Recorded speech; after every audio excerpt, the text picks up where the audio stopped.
Hey everybody, it's Brian from Chuck Rants. Today I want to talk about the coronavirus and what you may not know.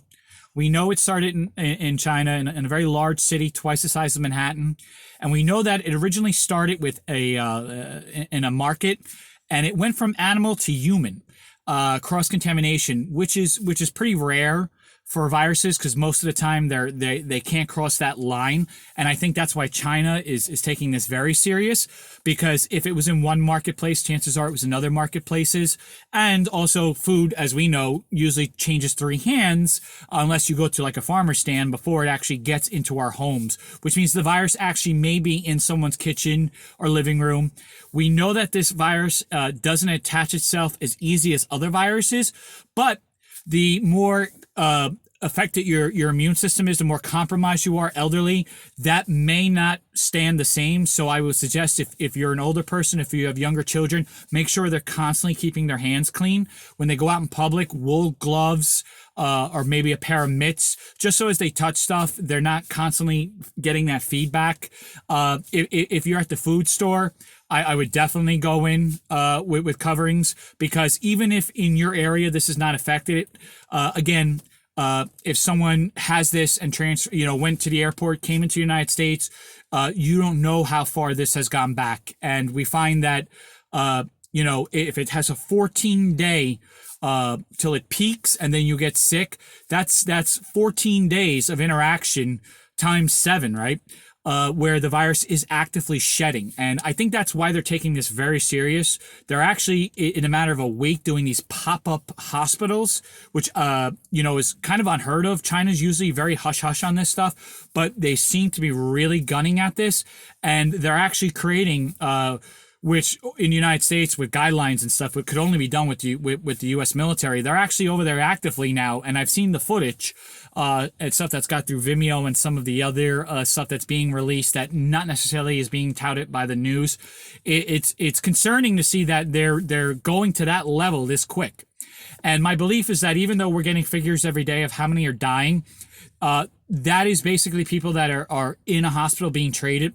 China is very vast. I've been there. There's plenty of small towns and villages where if this was in the fowl, or where they may herd the fowl or grow vegetables, chances are it's a lot more than we know. And we know that it's entered into every country. I would say go by the rule of 100, which means that, let's just say someone in Manhattan came down with this. I wouldn't go within 100 miles of any social activity of Manhattan until after 7 days we haven't heard about this spreading. So like Chicago, I probably would not go to any public events in Chicago. I would probably, if I have to go to the food store, I would go at a off-peak hour. I'm a prepper, so we already keep supplies to be able to avoid hot zones. I'm not saying you're being paranoid, you're just being smart. If you have elderly people, maybe just make sure that that they're taking vitamins and supplements and not missing medicine. If someone has a cold, they should not be going within 100 miles of any area that may have infection, because again, we're just learning about this every day. This is these viruses that can become pandemics tend to be held back by government officials, because we saw yesterday the stock market crash, right? Because it will stop people from going into public places, and we're coming up to the Super Bowl now, and frankly, that's billions of dollars in the economy. But you got to be smart about this. So let's just recap what we know. We know that it crossed over from animals to humans.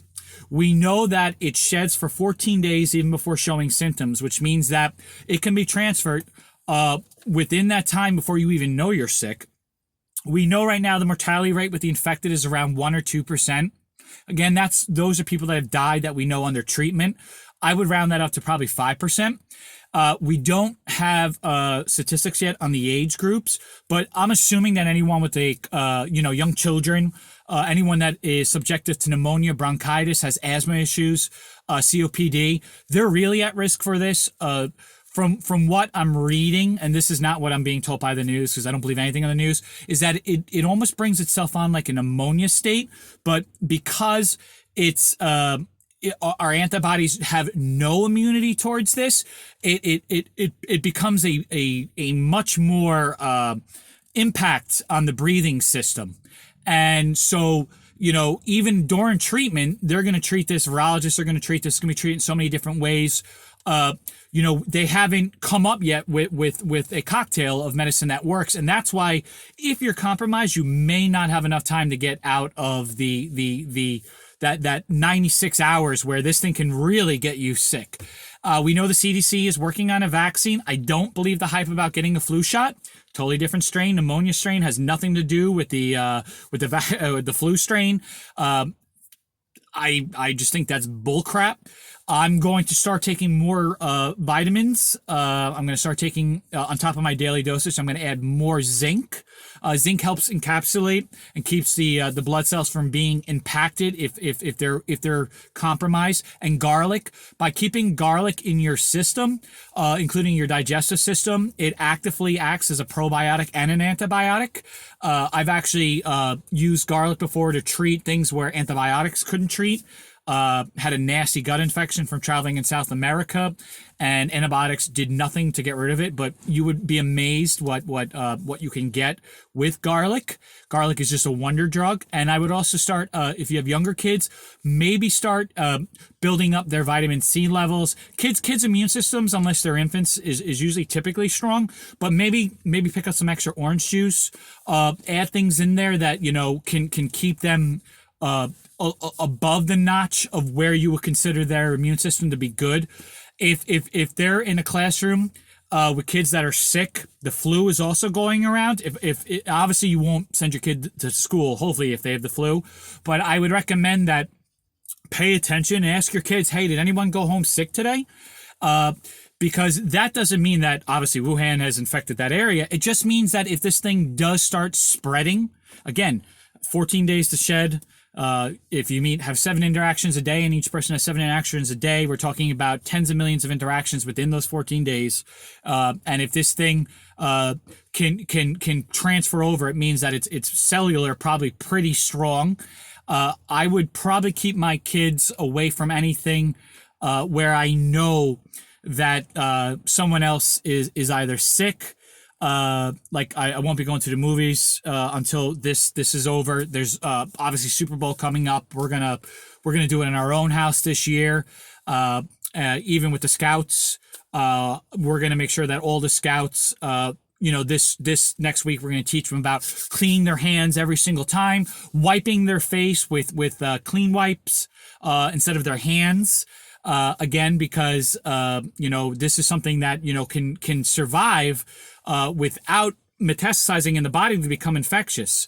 So you got to be very careful with this. So again, one last recap. It comes from animals to humans. We know that for 14 days it sheds. We know that it looks and acts like the flu that turns into almost a viral pneumonia.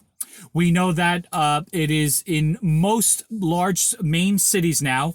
We know that China is being more proactive about this than they ever have in the history that we have seen outside of their state-run media on this, which is very concerning to me, and that we won't know if this thing really has left us, so 14 days, 3 cycles, for about 2 months. So for the next 2 months, if we see this thing spreading, we will be going into a pandemic. So this is more of a health advisory than it is a rant today, but it's very scary, folks. This is scarier than the impeachment, and this is, as far as I'm concerned, this is scarier than last year's flu. So take care of yourself, take care of your elders, keep your kids clean, keep yourself safe, and don't do anything stupid. Wear gloves out, keep a little bottle of sanitizer with you. You can get like I said, guys with a beard, the wet wipes. I carry them. They have the wet wipes with the anti-germal in it. And remember, good hygiene is probably what's going to keep this from getting outside of the infected areas. And to all our first responders, our nurses, and our doctors out there that are going to work every day, I wish you guys the best of luck. And, let's just hope we get through this before it turns into something scary. Have a great day. Enjoy the Super Bowl and be safe.